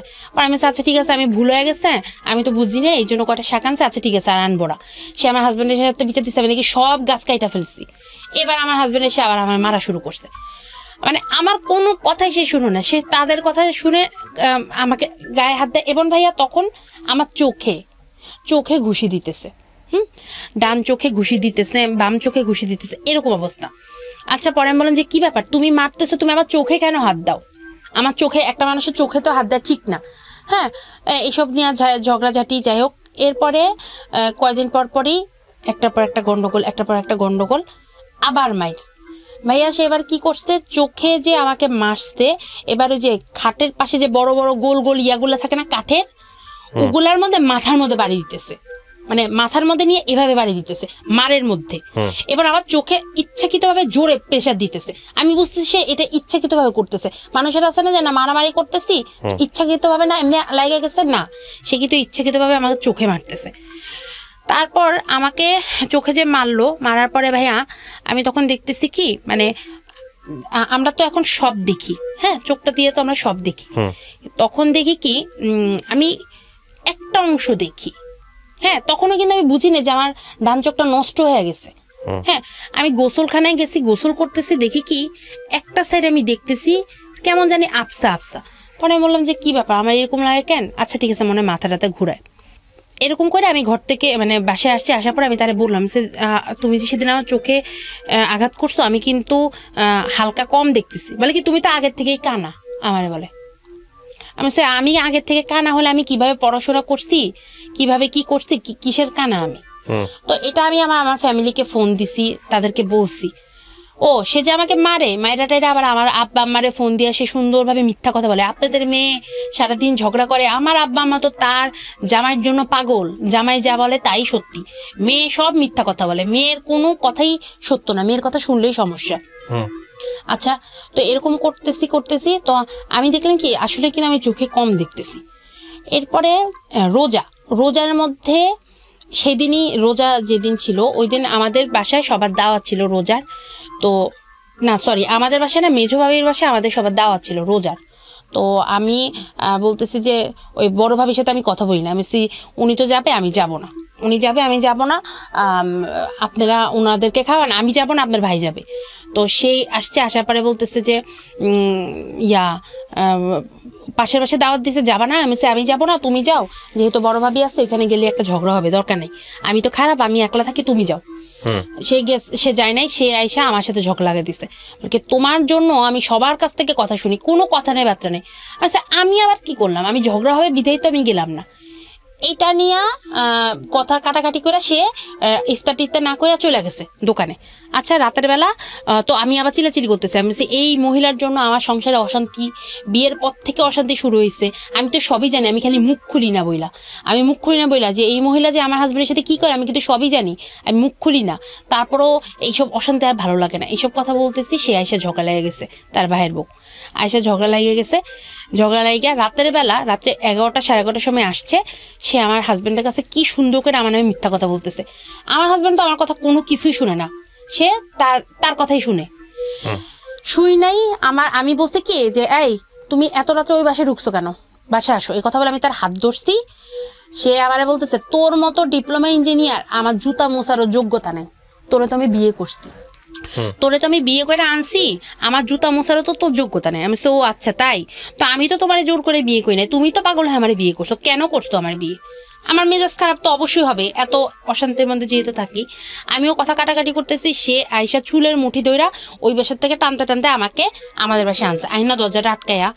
ভাইয়া আমাকে যে মাটিতে ফালাইছে, একেবারে যে একটা হিরঞ্চি যেমন মারে না, আমরা যে রাস্তার ঘাটে যেমন হিরঞ্চি ধরলে যে মারে, ইচ্ছা মতো বুকের মধ্যে লাথি যারে বলে সেটা তো আছে, এবং ঘুষি, এলো পাথারি, চোখে ঘুষি, আমি তো কিছুই দেখতেছি না। মায়ের কারে বলে, এবং রোজা ভাইয়া তখন 15 রোজা ছিল আমার মনে আছে, সেদিন 15, তার মামি সেদিন মারা গেছিল। ইচ্ছা মতো আমাকে মনে হয় 1 ঘন্টার মতো মারতে। আমার তো চিৎকারে সবাই এসে দরজা ধাক্কাইতেছে, সে খুলে না, সে আমাকে ইচ্ছা মতো মারতেছে। তার ভাইয়ের বউ যা বলছে সেটাই রাইট, আমি মিথ্যা কথা বলছি। মারার পরে আমি তো তারপর সে দরজা খুলে দিচ্ছে, তার ভাইরা আসছে আমাকে গালিগালাজ করতেছে। তার যে মেজো ভাই সে না এরকম লুঙ্গিরে গোস দেয়, আমাদের দেশে বলে যে গোস, এরকম গোস দিয়ে সে আমার পিটাইতে আসছে এই অবস্থায়। হ্যাঁ, আমি কোনো কথা বলতেছি, আমি তো কাঁদতেছি, এবং আমার চোখ দিয়া সমানে পানি পড়তেছে, আর চোখ ফুইলা এরকম মানে কালো হয়ে এরকম ফুইলা গেছে ডান চোখটা। এরপরে তো আমি তো কিছু দেখি না, আমি হাতায় রুমে আসছি। ওই যে আমার যে ভাইয়ের বউ উনি আইসা, মেজো ভাইয়ের বউ উনি আইসা আমাকে রুমে দিছে, পানি দিছে। আমার চোখ তো এরকম পানি পড়তেছে, আমি কিচ্ছু দেখি না। এবার আমি সত্যি কিছু দেখতেছি না, ডান চোখে যে আমি তখন থেকেও দেখি না, আগে তো মানে দেখতে পারতাম না, এবার আমি মানে বুঝতেছি যে আমি দেখি না। এবার বাম চোখ দিয়ে সমানে পানি পড়তেছে। তো আমি বললাম যে আমি বলতেছি আমাকে পানি টানি দিছে, দেওয়ার পরে আমি মানে ওনারা বলতেছে ভাবি আমি মনে চোখে দেখি না, ভাবি আমার মনে চোখ নষ্ট হয়ে যেতেছে, ভাবি আমাকে একটু ধরেন। আচ্ছা, উনি আমার রুমের মধ্যে রাখলো, পানি টানি দিল রোজার মধ্যে, তারপর বরফ দিলাম চোখের মধ্যে, চোখ তো ফুইলা কালো। তো সে আবার কি করলো, আয়শা রাতের বেলা যাই সবার বাসায় চলে গেছে, আমি তার পায়ে ধরে বলতেছি প্লিজ আমাকে একটু হসপিটালে নিবা, আমাকে একটু হসপিটালে নাও না, আমার মনে হয় আমি চোখে দেখবো না, আমি খুব চোখে ব্যথা পাইছি, আমার চোখ দিয়ে পানি পড়তেছে, তুমি এরকম না করে আমার ডিভোর্স দিয়ে দাও, আমার চোখটা নষ্ট করো না, আমি মনে আর দেখবো না। এই কথা বলে আমি কানাকাটি করতেছি। ভাইয়া সে স্টিল নাও শুয়ে আছে, বলতেছে কিছু হবে না, চোখে পানি দাও ঠিক হয়ে যাবে। হ্যাঁ, এরকম পাষাণের মতো ভাইয়া সে আমাকে মানে কিছু তো দিলই না। আমার সারা রাত চোখ দিয়ে সমানে পানি পড়ছে, এবং সেদিন রাত্রেই আমার পুরাটা চোখের আরো চলে গেছে। পরবর্তীতে আমি শুনতে পারছি ডাক্তারের কাছে। তারপর তো আমার বাসায় যে সে ফোন দিয়ে, সে কি করছে মোবাইলটা আসতে নিয়ে গেছে যেন আমি বাসায় ফোন দিয়ে না বলতে পারি, এবং আমাকে শাসায় গেছে যদি এইসব আমাদের বাসায় তোমাদের বাসায় জানাও তাহলে তো তোমার খবরই আছে। আর তখন আমি চিন্তা করছি যে আমার ফ্যামিলি তো আমার নিবেই না, আমি তো জানি আমার ফ্যামিলি তারা নিবে না। সে তো বলছে এখানে আমার সংসার করতেই হবে, বাঁচি মরি, তো আমার এখানে সংসার করতে হবে, তাহলে আর ফ্যামিলিতে জানাবো কেন? এটা চিন্তা করে আমি আমার ফ্যামিলিতে কিছুই বলি নাই। এরপরে কত সালের গল্প এটা? এটা 2016। তারপর 2016 সালের। তারপর আপনার এই কাহিনী তো হওয়ার পরে তখনই আমার চোখটা তো গেলই, আমি তো জানি না। এর কিছুদিন পরে আমি তার কয়েকদিন পরে রোজার মধ্যে দাওয়াত, তো আমাদের বাসায় দাওয়াত, আমি গেছি। যার পরে আমার আম্মা দেখতেছে আমার চোখ পুরা কালো। আম্মা বলতেছে কিরে তোর চোখে কি হয়েছে, তোর চোখ কালো কেন? সে বলতেছে কি যে মা আমাদের নিচতলে একটা ছোট বাচ্চা আছে, তো সে বাচ্চা ওর চোখের ভিতরে আঙুল ঢুকাই দিছে। সে বলছে এই কথাটা, আমি চুপ করে রয়েছি, আমি কোনো কথা বলি না। তা আম্মা বলতেছে তোর চোখের ডাক্তার দেখো নাই? না আমার ঠিক হয়ে গেছে, আমি ব্যথার ওষুধ দিয়ে দিছি, কিছু হবে না। সে এই কথা বলছে। বলার পরে আমি আর কোনো কথা বলি নাই, আমি চুপ করে খালি খাইয়া দেওয়া বাসে চলেছি। কারণ আমার ফ্যামিলির প্রতি আমার একটা রাগ, যে দরকার নেই এদেরকে বলে আমার কি হবে, বাদ, এদেরকে বলে তো আমার কোনো লাভ নেই, আমাকে তো বলবে সংসার করতে, সংসার করি। তারপর আমি বাসে আসছি, আসার পরে আমি দেখলাম যে আমার এবার দেখি বাম চোখটাও ব্যথা করে, খুব পরিমাণ ব্যথা করে, এবং মেন্টাল মানে ব্রেনের মাথা পুরো ছিঁড়া যায় এরকম। এবার আমি আর পারতেছিলাম না। পরে আমি আব্বারে বললাম যে আব্বা আমার না চোখ খুব ব্যথা করে, একটু আমাকে ডাক্তারের কাছে নিবেন। এই কথা যখন বললাম আব্বা বললো যে ঠিক আছে কালকে আয় ডাক্তারের কাছে নিয়ে যাবো। কেন ও নেয় না? আমি ওর তো সময় নেই, আপনি আমাকে একটু ডাক্তারের কাছে নিয়ে যান। আচ্ছা, ডাক্তারের কাছে গেলাম। যাওয়ার পরে প্রথমে লায়েন্স হসপিটালে গেছি। লায়েন্সে যাওয়ার পরে ওনারা দেখলো, দেখার পরে ওনারা বুঝতে পারতেছে না। হ্যাঁ, বলতেছে যে আপনার না আপনার একটা মানে মনে হয় যে আপনার ব্রেনের সমস্যা। আমি চোখে দেখি না। বলে কি কিসের আপনি চোখে দেখেন? আপনার ব্রেনের সমস্যা। আমার এই কথা বললো। পরে আমি আমার ব্রেনের সমস্যা, তখন চিন্তা করতে হইতে পারে ব্রেনের সমস্যা, কারণ আমি তো মেন্টাল প্রেশারের মধ্যে আছি। এরপরে আমার যে ইসলামিয়া হসপিটাল, ওইখানে আমার আপুর একটা মামি বসে, উনি ওইখানে আমাকে নিয়ে গেল, মানে আমার মামির ওনার আন্ডারে আমাকে নিল। নেওয়ার পরে আমার চোখ দেখলো, দেখার পরে অনেক টেস্ট দিল। টেস্ট দেওয়ার পরে দেখতেছে যে ওরা আমার ডান চোখটা সম্পূর্ণ শেষ, পুরো ব্লাইন্ড। ডান চোখটা আমার নাই, ডান চোখটাতে আমি দেখতে পাই না, একটুও দেখতে পাই না। এবং বাম চোখটার মাত্র তখন 35% আছে, মাত্র 35% তখন। শুধু আমি ওইটুকুই দেখি, এর জন্যই আমি সোজা দেখি, কিছু আশেপাশে কিচ্ছু দেখি না। আচ্ছা, এবং আমি যখন চশমা খুঁজি ভাইয়া আমি কিন্তু আপনাকে দেখতেছি না, মানে এখন আপনি আমাকে দেখছেন না? না, কিচ্ছু দেখতেছি না। চশমা পরলে আমি খালি আপনার মুখটা দেখি, আপনার শরীরের কোনো অংশ দেখি না। ইন্টারেস্টিং। এটা যখন বলছে আমি তখন বিশ্বাস করতেছি না। আমি বলছি যে আমার চোখ নষ্ট, এটা কিভাবে সম্ভব? আমি চিন্তা করছি যে এটা কি বলে ওনারা, বাংলাদেশের ডাক্তার তো মিথ্যা কথা বলে, আমি বিশ্বাস করি। আমি তাদের ফোন দেওয়া জানাইছি, সে বলতেছে যে হাসতেছে, হ্যাঁ কত কিছু তো তোমার নষ্ট হবে, চোখ নষ্ট হয়ে গেছে। আমি সে ডাক্তার তো এই কথা বললো। যাই হোক, আমার আব্বা আম্মা তো অনেক কান্নাকাটি করতেছে, আমাকে বলতেছে কি হয়েছে বল। আমি কিচ্ছু বলি নাই ভাইয়া, তখনও বলি নাই, আমি রাগে বলি নাই। তারপর আমি এই কথা বলার পর আমার আব্বা আম্মা জিজ্ঞেস করলো যে কি হয়েছে, আমি তখনও কিছু বলি নেই তাদেরকে। তারপর আমার আব্বা আম্মা যখন আমাদের বাসায় গেল, বললো যে কি ব্যাপার, ওর তো চোখের প্রবলেম ছিল না, কোত্থেকে হইলো, কি হইলো তুমি বলো। পরে বলতেছে যে কি হইলো মা, আমরা তো জানি না, সে স্বীকারই করে না সে যে আমাকে মারছে বা এই ধরনের কিছু করছে। হ্যাঁ, আমি আমার আব্বা আমাকে রাগের জন্য বলি নাই, অনেক রাগে দুঃখে কথাটা বলি নাই। তারপর আমাকে বাংলাদেশের যে বাংলাদেশ আই হসপিটাল, সেখানে আমাকে নিয়ে গেছে। তো একদিন রাতে একটা ছোট্ট ঘটনা বলি ভাইয়া, সে আমাকে এরকম রাতের বেলা যখন নিয়ে গেছে, আমি সব কাগজপত্র নিয়ে আসছি, সিডিগুলোও নিয়ে আসছি। তো ওইখানে যখন সব তারা দেখলো, দেখার পর টেস্ট করার পরে বলতেছে যে হ্যাঁ শিওর হইলো যে হ্যাঁ ওর ডান চোখটা নষ্ট হয়ে গেছে এবং বাম চোখে সে তখন 35% দেখে, এটা তারা বলার পরে এগুলো সব নিতে আমি তখন অনেক কান্নাকাটি করতেছি। তো এগুলো দেখার পরে যখন রাতের বেলা আস্তে আস্তে রাত তখন বেজে গেছে প্রায় 1টা। আমরা যে এরিয়াটাতে থাকি ওই এরিয়াটাতে মানে সামনের দিক দিয়ে রাস্তা তখন কাটা, আমরা পিছন দিক দিয়ে গেছি। তো যাইতে যেতে রাত্রে 1:30 কি 2টা হয়ে গেছে। আমি বলছি আমাদের বাসায় আসতে, তারা যাবে না, সে যাবে না আমার বাসায়। তো ওইখানে না একটু মানে কাশ ফুলগুলা থাকে না, ওইরকম বড় বড় কাশফুল, ওই কাশফুল টাইপের ছিল। তো ওই মাটির রাস্তা, তো যখন আসতেছে এখন ভাই আমি তো চোখে দেখি না, আমি তো এখন স্বাভাবিকভাবে হাঁটতে পারতেছি না। তো আমি ওর হাত ধরছি, ধরে আমি হাঁটতেছি, মানে মাটির রাস্তা, এখানে এখানে ইট। সে বলতেছে কি হ্যাঁ হাত ধরার কি আছে, হাত ছাড়ো। এ কথা বলে আমার হাতটা এরকম ঝাঁকি দিছে। তা আমি রাগ করে আর হাত ধরি না, ধরে আমি একেবারে অন্ধকারের মতো এবড়ে থেবড়েভাবে হাঁটতেছি। এরপরে সে এসে আমার মানে উস্টা খাইতেছে, তো সে আমার হাত ধরছে। পরে আমি বললাম যে আমার হাত ধরতে হবে না, ঠিক আছে তুমি হাঁটো, আমি একলাই হাঁটতে পারবো। এই কথা বলছে, বলে কি হ্যাঁ এত জিদ করো কেন, সবসময় এত জিদ করো কেন। এই কথা বললা সে আমার কি করলো, গালের মধ্যে 2টা থাপ্পড় দিচ্ছে। পরে আমি হ্যাঁ তুমি আমার গালে থাপ্পড় দিলা কেন, আমি তো তোমার বললাম যে আমার হাত ধরতে হবে না। আপনি কি কখনো রেগে গিয়ে এই প্রত্যুত্তর হিসেবে তার গায়ে হাত তুলেছেন? হ্যাঁ, আপনিও তুলেছেন। আমি প্রশ্নটা এই কারণেই করেছি যে সিচুয়েশনটা আসলে কতটা খারাপ ছিল দুজনের মধ্যে, এটা বোঝানোর জন্য। বলেন তারপর।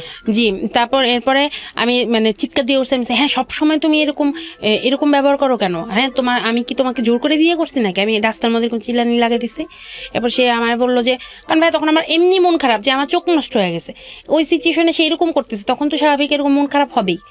এরপরে আমি হাত ছুঁইটা সে আমাকে আমি একা একা হাঁটতেছি, সে আমার ফালায় রেখা দ্রুত হাইটা চলে গেছে।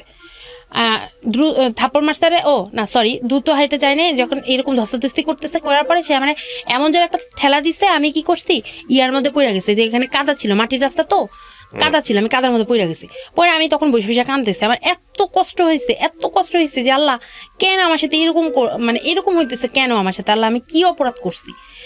এরকম আমি কাঁদতেছি, সে চলে গেছে ভাইয়া, মানে রাইখা চলে গেছে, অন্ধকার, কিচ্ছু দেখি না ভাইয়া, আমি তো কিছুই দেখি না। এরপরে তারপর কি করলো, পিছন দিয়া ভাইয়া, যেহেতু রাত 2টা, ওইখানে বললাম না যে পুরা এরিয়াটা নীরব, নতুন নতুন বাড়ি হয়, যে ট্রাক আছে না, ট্রাক ঢুকতেছে, মাটি মানে বালুর ট্রাক বা কিছু একটা ট্রাক। এখন ট্রাকের মধ্যে ট্রাকালা ব্যাটারা দেখে আমি মাটির মধ্যে বসে কাঁদতেছি, লাইট জ্বালাইছে, লাইট এরকম দিছে। তারপর আমি উঠে দাঁড়াই গেছি, তো বলতেছে যে কই যাবেন আপা, আসেন আমাদের সাথে ট্রাকে উঠেন। আমারে বলে আমি কেন আপনাদের সাথে ট্রাকে উঠবো, আমি বলতেছি হ্যাঁ, আমি মানে ভয় পেয়ে গেছি, আমি বলতেছি যে হ্যাঁ আমি কেন আপনাদের সাথে ট্রাকে উঠবো, ওই যে আমাদের বাসা দেখা যায়, আমি আমার বাসায় যেতেছি। পরে বলতেছে যে কিছু হবে না, আসেন আপা আপনাদের ট্রাকে আমরা পৌঁছাই দিব। ও কিন্তু নাই, ও চলে গেছে সামনে। হ্যাঁ, এরপরে আমি ভয়ে ভাইয়া আমি বুঝছি যে এত রাত্রে এখানে কতগুলা মানুষ, আমারে বলতেছে ট্রাকে উঠতে, কি সিচুয়েশন আর কেমন হাজবেন্ড, সে আমার রেখা চলে গেছে, অন্ধকার রাস্তা। পরে আমি কি করলাম, ওই যে ট্রাকের আলোটা পড়তেছে না, আলোতে তো দেখা যায় একটু, আমি ট্রাকের আলো ধরে জোরে জোরে হাঁটতেছি, মানে এইটুকু আলোই আমার সর্বশেষ যে না এইটুকু আলো দিয়ে আমার যাইতে হবে। আমি জোরে জোরে হাঁটতেছি যে আল্লাহ কোন কিসের মধ্যে বললাম, কেমন হাজবেন্ড আমার রাস্তার মধ্যে ফালায় চলে গেছে। পরে আমি তাড়াতাড়ি করে ট্রাকের আলোতে জোরে জোরে হাইটা ওই পর্যন্ত গেছি, যাই দেখি সামনে দাঁড়ায় আছে, সে তার মানে ইচ্ছা করে আমাকে এই কাজটা করলো মজা দেখার জন্য। পরে আমি সামনে যা, পরে আমি তার আর কোনো কথা বলি না, সে আমার হাত ধরে আমি বাসায় গেছি, যে আমি অনেক কাঁদছি, বাথরুমে বসে বসে অনেকক্ষণ কাঁদছি, মানে অনেক কাঁদছি যে আল্লাহ আমার সাথে কী হইতেছে। এরপরে আমার আম্মা তাকে বলল যে ইন্ডিয়াতে নিতে, হ্যাঁ আমার ফ্যামিলি তাকে টাকা দিবে আমাকে যেন ইন্ডিয়াতে নিয়ে যায়। তাকে অনেক রিকোয়েস্ট করলো যে কি হয়েছে চোখের, এরকম তো হওয়ার কথা না, তুমি একটু ইন্ডিয়া নিয়ে যাও, বাংলাদেশে ডাক্তার কি বলে আমাদের বিশ্বাস হয় না, একটু ইন্ডিয়া নিয়ে যাও। আমার আব্বা টাকা দিছে, আমার আব্বার টাকাতেই সে আমাকে ইন্ডিয়াতে নিচ্ছে ভাইয়া, এলবি প্রাসাদ হায়দ্রাবাদের একটা হসপিটালে। ইন্ডিয়াতে যে ভাইয়া আমার সাথে কি করছে, আহারে ভাইয়া কেমন হাজবেন্ড, একবেলা ভাত খাওয়াইছে, হ্যাঁ একবেলা খাওয়াইছে, আরেকবেলা খাওয়াই নাই, পাউরুটি কলা খাওয়াইছে, টাকা নষ্ট হবে। মানে ভাইয়া এত কিপটা, এ নাকি ইয়া থেকে আসছে, ওই যে ইটালি থেকে আসছে, বাড়ি করছে, এত কিপটা এরকম ব্যবহার করছে আমার সাথে। এরপরে হায়দ্রাবাদ নিয়ে গেছে, হায়দ্রাবাদ নিয়ে সকালবেলা সারা রাত জার্নি করে গেলাম হায়দ্রাবাদে। ওইখানে হসপিটালে ডাক্তার দেখা বলতেছে যে হ্যাঁ সত্যি, ওরা তো হিন্দিতে, ওরা ইংলিশে বলতেছে, আমি হিন্দি পারি কিন্তু আমি তো ইংলিশ বুঝি কিন্তু বলতে পারতেছি না ভালো মতোই। তো তারা ইংলিশে বলতেছে, হিন্দিতেও বলতেছে যে হ্যাঁ ওর ডান চোখটা নষ্ট হয়ে গেছে এবং ওর চোখে আঘাত হয়েছে, আঘাত খাইছে। ডাক্তার আমাকে জিজ্ঞেস করতেছে যে আপনার চোখে কি হয়েছে, কি আঘাত খাইছেন, ইংলিশেও বলতেছে হিন্দিতেও বলতেছে। আমি বলতে গেছি, আমার হাজব্যান্ড ঠাস করে বলতেছে যে কি হ্যাঁ ওই আমাদের নিচতলার বাচ্চা আঙুল ঢুকাই দিছে, সে তার নামটা বলতে দেয় না। আর ভাইয়া তখন আমি তার সাথে গেছি, আমি কিভাবে তার বিরুদ্ধে বলি, এই লোক যদি আমার মায়েরা ফেলায়, কারণ আমি তো ভয় পাই তারই, সে আমার সাথে কি কি ব্যবহার করতেছে। আমি ভয় চুপ হয়ে গেছি, আমি কোনো কথা বলি না, চুপ। বলতেছে তুমি চোখে আঘাত খাইছো, অনেক জোরে আঘাত খাইছো, তোমার কি ফ্যামিলিতে কারো এই রোগ আছে? আমার কেউ নাই, 14 গোষ্ঠীর মধ্যে কেউ অন্ধ না। আমি বলছি না। পরে বলতেছে যে তোমার কি ডায়াবেটিক্স আছে? আমি বলছি না। তখন আমার বয়স আরও কম। বলছে আর কিছু প্রবলেমের কথা বলছি, এগুলো কি আছে? না। তাহলে এই রোগটা একমাত্র হয় ফ্যামিলির কেউ আছে তার জন্য, দ্বিতীয় হচ্ছে ডায়াবেটিক্স, অতিরিক্ত মাত্রায় ডায়াবেটিক্স থাকলে এবং অনেক বয়স হয়ে গেলে, আর তৃতীয়ত হচ্ছে চোখে আঘাত খাইলে। তারা বলতেছে যে এই মেয়ে চোখে আঘাত খাইছে, তার কারণে তার চোখের আজকে অবস্থা। এরপর বললো যে 35% যে আছে এটা রাখার জন্য আপনাদেরকে এখন ওষুধ দিলাম, একটা অপারেশন করতে হবে। ভাই আমি কি মূর্খ? আমি কি তাদের কথা বুঝি না? সে ওইখানের মধ্যে তারা আমাকে সে এই কথা বলছে, বলার পরে আমি বললাম যে আমি হিন্দিতে বলতেছি যে হ্যাঁ আমি 35%ই রাখতে চাই, যাতে আমি অন্তত নিজে একলা যেন হাঁটতে পারি, অন্তত যেন একটু চলতে পারি। তারা আমাকে বলছে যে 1 মাস পরে আয়সা জিনিসটা অপারেশন করতে। এই লোক আমার ইন্ডিয়া থেকে যেতে বাংলাদেশে নিয়ে আসছে। আসার পরে প্রত্যেকটা মানুষটা বলছে যে হ্যাঁ চোখ নষ্ট হয়ে গেছে। আমার আব্বা আমার বলছে ঠিক হবে না, আর যে চোখ আছে একটা ওষুধ দিছে, এটাতেই ঠিক হয়ে যাবে। এরপরে আমার ফ্যামিলিকে বলছে, বলার পরে আমার ফ্যামিলিকে আমি বলতেছি যে অপারেশনের কথা বলছি, সে ধমক দেয়, কোনো কথা বলে নাই। তারপর ইন্ডিয়া থেকে আসার পরে বুঝতে পারছি যে সে হয়তো আমার সাথে সংসার করবে না, কারণ আমার চোখটা সে নষ্ট করে দিছে। আর সে ইন্ডিয়া থেকে আসার পর থেকে আমার সাথে খারাপ ব্যবহার করতেছে, একটার পর একটা করতেছে, আবার মারামারি করতেছে, আবার চোখের মধ্যে হাত দিতেছে। এরকম করতে করতে ফেব্রুয়ারির 3 তারিখে অনেক মারামারি হয়, আবার অনেক বড় মারামারি হয়, ঘরের মধ্যে পুলিশ চলে আসছে, আমার মাথা ফাটায় মাথা দিয়ে রক্ত বাইর করে ফেলছে। তারপর বাসায় পুলিশ চলে আসছে। আসার পরে আমার পুলিশ কেস করবে, আমার নামে নাকি কেস করবে। যখন আমি পুলিশটা আমি বলছি যে আপনি তো আমার ভাই, আপনার হাতটা আমাকে দেন, এই দেখেন আমার মাথা। আমি ওনারা হাত দিয়ে মাথা ধরেছে, দেখতেছে যে উনি মাথা ফুলে এরকম রক্ত পড়তেছে। আমি দেখেন আমি তারে মারছি না সে আমারে মারছে। সে বলছে যে আমি নাকি তারে মারছি, গলার মধ্যে গামছা পেঁচায়। একটা পুরুষটা নাকি একটা মহিলা মানুষ মারতে পারে, এটা কিভাবে সম্ভব? এইসব কথা বলে পুলিশ নিয়ে আসছে। তারপর পুলিশ যখন দেখছে যে না এখানে নারী নির্যাতন কেস হবে, পুলিশ তো তাদের এলাকার, তারা বলছে যে না ঠান্ডা করতে। এরপরে আমার ফ্যামিলি তাকে ওইখানেই বলছে যে না এখানে হবে না। আমি আমার ফ্যামিলিতে সেই দিন কান্নাকাটি করে অনেক কিছু বলছি যে এই লোক আমার সাথে এই করছে। তারপর 2 তারিখে 2017 সালের ফেব্রুয়ারি 2 তারিখে আমরা একটা মামলা করতে চাই। আমার ফ্যামিলি মামলা করবে না, মামলা হইলে থাকবে না, সংসার থাকবে না। আমি তো চিৎকার চেঁচামেচি দিয়া ওনাদেরকে পাঠানোর পরে একটা সাধারণ ডায়েরি করে। তারা মামলা নেয় না ভাইয়া, কারণ ওই এরিয়াটা তাদের আন্ডারে, হ্যাঁ তারা তো অনেক বড় লোক, তাদের আন্ডারে ওই এরিয়াটা। পরে একটা সাধারণ ডায়েরি করি ওইখানে, ওই ডায়েরির কাগজ এখনো আমি সাথে নিয়ে আসছি। ডায়েরি করার পর, সাধারণ ডায়েরি করার পরে পুলিশ তাকে বলে যে এইভাবে করতে না, যাতে এখন আমাকে ঠান্ডা করে, নাহলে এখানে নারী নির্যাতন কেস হয়ে যাবে, তারা ফাঁসবে। এরপরে সুন্দর করে এরকম চলতেছে তারা কি করছে, আমাকে কি করছে, ফেব্রুয়ারির 20 তারিখে এরকম সব কিছু নিউট্রাল কইরা 20 তারিখে আমাকে আমার বাসায় বলছে তার বন্ধুর তার বন্ধুর বিয়ে, এই কথা বলা সে আমাকে আমার বাসায় পাঠাইছে, পাঠার পরে সে নাকি বিয়েতে যায়। তারপর আমি কিছুই জানি না, এক কাপড়ে চলে আসছি ভাইয়া, কোনো কিছু আনি নাই, একটা বোরকা পরে চলে আসছি। 21 তারিখে সে আমাকে ডিভোর্স দিছে একতরফা।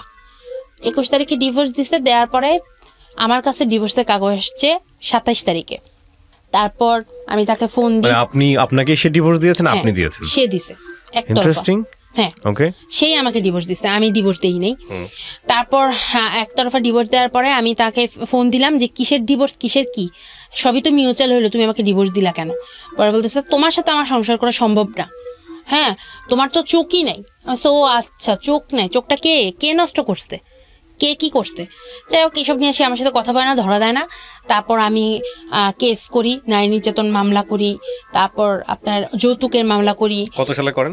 এই 2017-তে সব মামলা করি, পারিবারিক আদালতে মামলা করি। প্রথমে মামলা করি না, তার সাথে মিউচুয়াল বসার অনেক চেষ্টা করছি, সে কিছুতেই কিছু করবে না।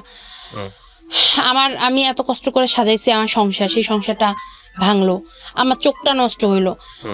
তারপর তো আমার যে উকিল, আমাদের ভাইয়া আমরা কেস সম্পর্কে কিছুই জানি না, কিসের কেস, কেমনে কি, উকিল কিছু বুঝি না, কোনোদিন এইসব সিচুয়েশনে পড়ি নাই।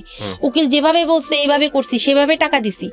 উকিল কেমনে কেস সাজাইছে, সাজানোর পরে ওই উকিলের তাদের সাথে তার একটা আন্ডারস্ট্যান্ডিং হয়ে তারা টাকা খায়া আমার প্রত্যেকটা কেস, মানে হাজিরা আছে না, হাজিরা দিতে হয়তো, হাজিরার ডেটই আমার উকিল জানায় নাই, এরকম কইয়া তারা একতরফা কেসে জিতে গেছে, বলছে আমি নাকি ভুয়া কেস করছি। প্রত্যেকটা কেস ভাই আমার শেষ, নারী নির্যাতন, তারপর যৌতুকের মামলা, তারপর হুমকির মামলা, প্রত্যেকটা কেস আমার শেষ। আমি কোনো বিচার ভাইয়া এখন পর্যন্ত পাইলাম না। আমার চোখটা তো নষ্ট হইলই ভাই, আমি একটা এগ্রিকালচারের ছাত্রী, আমার সাথে সবাই 2nd ক্লাস অফিসার চাকরি করে ভাই, আমি করতে পারি না, আমি একলা হাঁটতে পারি না ভাই, আমার দৌড়া নিয়ে আসে। আপনার বাবাকে জিজ্ঞেস করেন নাই যে আমার এই জীবনটার জন্য তুমি দায়ী কিনা? আপনার কথা যদি সত্য হয়ে থাকে। বলছে আমার আব্বা আমার দোষ দেয়, আমি নাকি ঝগড়া করছি, আমি নাকি চোপা করছি, আমি কি কারণে করছি, আমি কিভাবে বুঝাবো ভাইয়া, আমি কিভাবে বুঝাবো? হাজবেন্ড ওয়াইফের যে সম্পর্ক, এই সম্পর্ক তো তার ভাইয়ের বউর সাথে, আমার সাথে না, আমি কিভাবে বুঝাবো এইসব কথা? এখানে একটা কথা আমি আপনাকে বলি। প্রথম কথা হচ্ছে যে দেখেন, আপনি একতরফা ভাবে যেভাবে ওনাকে নিয়ে বললেন, যেহেতু আমরা নাম পরিচয় সমস্ত কিছুখানে গোপন রেখেছি এবং আপনার ভয়েসটা আমরা চেঞ্জ করে দিয়েছি যাতে করে ওনার পরিচয় কোনোভাবে রিভিল না হয়, যেহেতু আমাদের এই অনুষ্ঠানের সীমাবদ্ধতা আছে। কারণ আমাদের বিষয়টা কিন্তু তার দিকে আঙুল তোলা না। আপনার গল্প থেকে আমরা কি শিখলাম? বিষয়টা একতরফা। তাকে যদি এখানে বসানো হতো, সেও আপনার বিরুদ্ধে ভাবে হাজারটা অভিযোগ করতে। এটা আপনি মানেন? জি জি, অবশ্যই। এবং আপনিও যদি আপনার ভুলগুলো এখানে বলা শুরু করেন, আপনি দেদারসে অনেকগুলো ভুল বলতে পারবেন। প্রথম ভুলটা আমি আপনাকে বলি, সেটা হচ্ছে যেই সংসার আপনার ভালোই লাগেনি তাকে, ধরেন আপনি যে কত বছরের সংসার তার সঙ্গে আপনার? 2014 থেকে 2017। 3 বছরের মধ্যে, এই 3 বছর সংসার করার পরে আপনি যে গল্পটা এখানে বলতে এসেছেন 1 ঘন্টার, সেখানে আপনি একটা বাক্য তাকে নিয়ে ভালো বলেননি। আমি কি ঠিক বলেছি?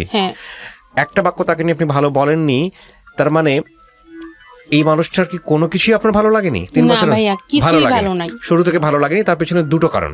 প্রথম কারণ হচ্ছে হলো আপনি একটা ফল-ইন ছিলেন। দ্বিতীয় কারণ হচ্ছে হলো আপনার অনিচ্ছায় বিয়েটা হয়েছে। সেটা আপনার ফল-ইন না থাকলেও হয়তো ভালো লাগার অনেক কিছু হতো। আচ্ছা, এবং এটা একটা জিনিস যে সে আপনাকে বিয়ে করে অনেক খুশি ছিল, সেটা আপনি প্রথমেই বলছিলেন। আচ্ছা, এখন আপনি যে কজগুলো তাকে নিয়ে দেখালেন, সেই কজগুলোর মধ্যে অনেকগুলো কজ হয়তো তার মতো করে সত্য, হয়তো অনেক মিথ্যা, অথবা আপনি যেটা বলেছেন সেটা সত্য। কিন্তু আমি যে জিনিসটাকে দেখছি সেটা হলো যে এই সম্পর্কের জায়গাটা এরকম আপস অ্যান্ড ডাউন হয়ে এইরকম একটা জায়গায় আসতো, সেটা যদি আপনি, যেহেতু প্রাপ্তবয়স্ক ছিলেন, আপনি যদি আগে থেকেই কিছুটা হলেও বুঝতেন, তাহলে বাবার ওই ব্ল্যাকমেলিং, পায়ে ধরাটা বা পরিবার আপনাকে জোর করাটা, এটা আপনার তখনই প্রোটেস্ট করাটা উচিত ছিল। এবং যদি উচিত হতো, ওই কাজটা করতেন, তাহলে হয়তো আপনার এই জিনিসটাতে যেতে হতো না। আচ্ছা, আপনি সেটা করেননি, আমি ধরে নিলাম যে আপনার বাবা আপনাকে বাধ্য করলো, ব্ল্যাকমেলিং করলো, ইমোশনালি আপনি বিয়েটা করলেন, সেটাও আমি মেনে নিলাম। সেকেন্ড স্টেজে যখন আপনার গায়ে র্যান্ডমলি হাত তুলছে, যখন আপনিও গায়ে হাত তুলছেন এবং আপনি বুঝতে পারছেন যে এটা ফিউচার নাই, তখন আপনি ওখান থেকে চলে আসেননি। আমি কি কথা ঠিক বলেছি? আচ্ছা, সেটাও আমি ধরে নিলাম, আচ্ছা ঠিক আছে, সব সংসারই কম বেশি এগুলো হয়, আপনি মেনে নিয়ে আপনি মনে করছেন ফিউচারটা ভালোর দিকে যাবে।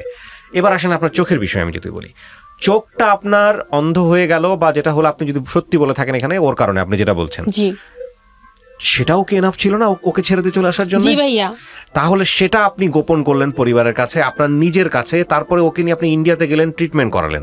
একটা কথা আছে, অন্যায় যে করে এবং অন্যায় যে সহ্য করে দুজনেই সমান অপরাধী। আমি ধরে নিলাম আপনি ওর সম্পর্কে যা বলেছেন সবই সত্য কিংবা সবই মিথ্যা। আপনি যা বলেছেন এখানে তার যদি আপনার ভুলের দিকে আমি যদি তাকাই, তাহলে আমি দেখবো 3টা স্টেজে ভুল। প্রথম কথা হচ্ছে বাবার ওই প্রস্তাবে রাজি হওয়াটাই আপনার উচিত হয়নি। দ্বিতীয়ত হচ্ছে আপনি বিয়ের পর আপনার যখন গায়ে হাত তোলার পর্যায়ে চলে গেছে তখনও ডিসিশন নেওয়ার ব্যাপার ছিল। তৃতীয় হলো যখন আপনার চোখটাকে শেষ করে দিল, যদি আপনার কথা সত্য হয়ে থাকে তখন আপনি ডিসিশন নিতে পারতেন। আপনি ডিসিশন নিলেন না এবং শেষ পর্যন্ত ডিসিশন নিল সে, রাইট? আচ্ছা, ডিসিশন সে নিল এবং এবারে হচ্ছে হলো আপনার অ্যাকসেপ্টেন্সের পালা, আপনার হচ্ছে ফাইট করার পালা। আপনি মামলা করেছেন কতগুলো? মামলা আমি মোট পারিবারিক আদালত সহ 4টা মামলা করেছেন। ও কটা করেছে? একটাও না। ও একটাও করে নাই, ও 4টা মামলা করেছেন এবং আদালত ওখানে তার যে রায় দিয়েছে বা তার যে বিষয়গুলো হয়েছে খারিজ হয়ে গেছে বা চলমান আছে, কিছু একটা তো হয়েছে। তাকে একবারের জন্য অ্যারেস্ট করেনি, ওয়ারেন্ট বের হয়েছে, কিছুই করে নাই, করতে পারে নাই না বা করেও নাই, এটাও হতে পারে। এখন কথা হচ্ছে যে একটা মামলাই তো এনাফ ছিল না নির্যাতন মামলা, আপনি 4টা মামলা করলেন। এগুলো কার পরামর্শ করেছেন? ওই যে উকিল আছে না, সে পরামর্শ দিয়েছে, সেই করাইছে সব। এইটা আরেকটা চ্যাপ্টার। আমি আপনাকে একটা কথা বলি, উইথ ডিউ রেসপেক্ট, এই প্রফেশন যারা ওকালতি করেন তাদের প্রতি রেসপেক্ট রেখে বলি, এইটা আরেকটা চ্যাপ্টার এবং এই চ্যাপ্টার নিয়ে যদি কথা বলতে যায় তাহলে দিন রাত এক হয়ে যাবে।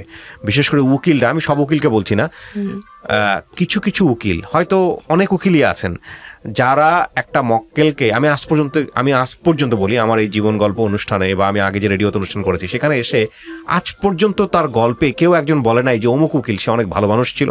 আমার মনে পড়ে না, আমার জ্ঞান তো এরকম 1-2টা ঘটনা আমি হয়তো পেয়েছি, সেটা অনেকটা সিনেমাটিক মনে হয়েছে আমার কাছে। এছাড়া আমি পাই নাই যে উকিল তার সাথে খারাপ ব্যবহার করে নাই বা উকিল তার সাথে ইনজাস্টিস করে নাই। ডেফিনেটলি আপনার উকিলের একটা দায়িত্ব ছিল মামলার ডেট কবে পড়েছে, হাজিরার ডেট কবে পড়েছে এগুলো জানার। তবে এটা আসলে উকিলেরই কোনো কাজ না। প্রথম কথা হচ্ছে, আমি যদি বলি এটা আসলে লয়ার, হ্যাঁ ঠিক আছে লয়ার চাইলে আপনি, কিন্তু এটা আপনি নিজে থেকেই জানতে পারতেন। এটা আপনি নিজে থেকেই মামলার গতি প্রকৃতি কোথায় যাচ্ছে, যেহেতু আপনি 4টা মামলা করেছেন, আপনি একটা মামলায় যদি আপনার এরকম বের হয়ে যায় তাহলে আপনি ওই উকিলটা চেঞ্জ করলেন না কেন? ভাইয়া উকিলটা চেঞ্জ করে আমরা বুঝি নাই যে তখন সে যেগুলো 4টা মামলা করলেন সেই তো করাইছে। না আমি বলি সে করার সমস্যা নাই, একটা মামলার সবগুলো 4টার রায় তো একসঙ্গে হয় নাই না, 4টা মানে একই সাথে করছে, একই সাথে করলেও 4টা তো 4টা টাইম পড়ছে, তো একটা রেজাল্ট আপনি বুঝতে পারছিলেন। একটা রেজাল্ট যখন বুঝতে পারলেন, যখন বললেন যে ওকে দিয়ে হবে না, তখন ওর কাছ থেকে আপনি নিয়ে নিতেন, নিয়ে অন্য কাউকে দায়িত্ব দিতেন। তখন সে আমাদেরকে ডেট মানে প্রথম 2-3টা ডেটে নিছে, এরপরে যখন ওয়ারেন্টটা বের হইলো, এরপরে যখন ডেটগুলো পড়ে সে বলতেছে আজকে না আরো 3 মাস পরে, এরকম করে সে যে এরকম করতেছে আমরা বুঝতেছিলাম না যে কি ব্যাপার, এরকম করতেছে কেন। পরে বুঝলাম যে একটা পর্যায়ে যায় যে না, সেই সবকিছু নষ্ট করে দিল এবং বলতেছে যে মামলা খারিজ হয়ে গেছে। আমি তো যাই নাই, মামলা খারিজ হবে এর জন্যই তো হইছে, যাই নাই যে এর জন্য, আর আমি তো জানতাম না। সেটা বড় কথা নয়, বড় কথা হচ্ছে যে এট দ্য এন্ডে গিয়ে আসলে কি হলো, সবকিছু মিলায় জিরো, কিছুই না এখন পর্যন্ত কোনো কেসের কিছুই পাইলাম না। আপনার বাবার সম্মান, আপনার বাবার নোয়াখালী প্রীতি, সেগুলো ঠিক আছে এখন? হ্যাঁ সেটা ঠিক নাই। এখন আমার ভাই অন্য ডিস্ট্রিক্টে বিয়ে করে বসে আছে। আপনার ভাই অন্য ডিস্ট্রিক্টে? আমি সম্মান রেখে বলি, কারণ আমি অ্যাজ এ বিলিভার হিসেবে একটা কথা বলি, মানে বাবা মায়ের অনুমতি খুব জরুরি সন্তানকে বিয়ে দেওয়ার ক্ষেত্রে, কিন্তু এটা অবশ্যই মাথায় রাখতে হবে সন্তানের অনুমতি ছাড়া আমাদের ধর্মেও এটা বাধ্য করে নাই। হ্যাঁ, আপনার বাবা মা নিশ্চয়ই এখানে ভুল করেছেন খামখেয়ালিপনা করে। ওই ছেলের সাথে বিয়ে না দিতে পারতো, তারা অন্য কোনো পক্ষ দেখতো, আরো সময় নিত, স্পেস দিত, কিন্তু সেটা না করে সে যে কাজটা করেছে চরম একটা ভুল ছিল। তো আপনার এই গল্পটা আমি প্রচার করলাম 2টো অ্যাঙ্গেল থেকে। একটা হচ্ছে যে এই গল্পে শেখার অনেক কিছু আছে। আমি নিশ্চয়ই মনে করি না এক হাতে তালি বাজে সংসার জীবনে, নিশ্চয়ই আপনার অনেক বড় বড় ভুল ছিল, যেটা যদি ওর বড় বড় ভুলের কথা আপনি এখানে বলে থাকেন, আর আপনি যদি ওর কথাগুলো আগাগোড়া সত্যও হয়ে থাকে আপনি যা বলেছেন এখানে, তাহলেও আমি বলবো যে আপনি নিজের প্রতি অনেক বড় বড় ভুল করেছেন। একটা মানুষ যদি আপনার কথা সত্য হয়ে থাকে যে একটা মানুষ আগাগোড়া খারাপ, তাহলে এই আগাগোড়া খারাপটাকে সমর্থন করে যাওয়া স্টেপ বাই স্টেপ, সেটা নিশ্চয়ই আরো বড় ধরনের খারাপই, তাই না? তো সেই জায়গাটা থেকে আমি মনে করি যে এটা একটা অনেক বড় লার্নিং।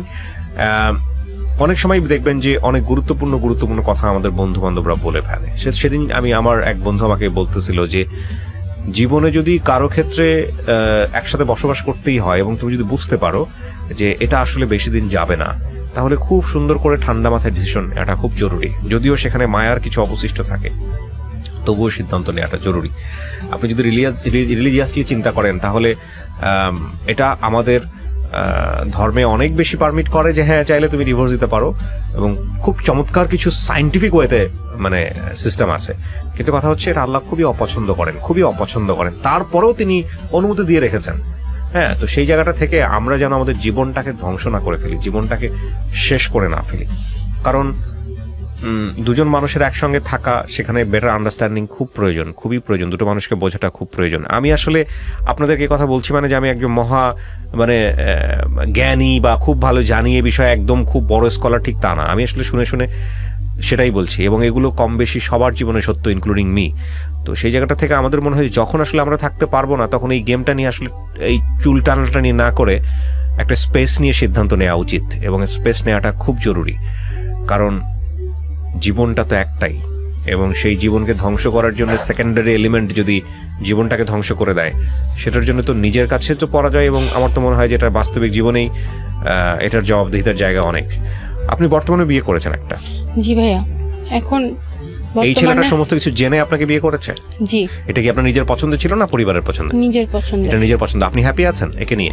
জি ভাই, আলহামদুলিল্লাহ। সে আমার সবকিছু জানার পরে তার আমাকে বিয়ে করার জন্য ঢাকায় আসছে, এবং তার কিন্তু মানে সে আহামরি যে কিছু একটা তা না ভাইয়া, সে আমার জন্য উবার চালাইতেছে।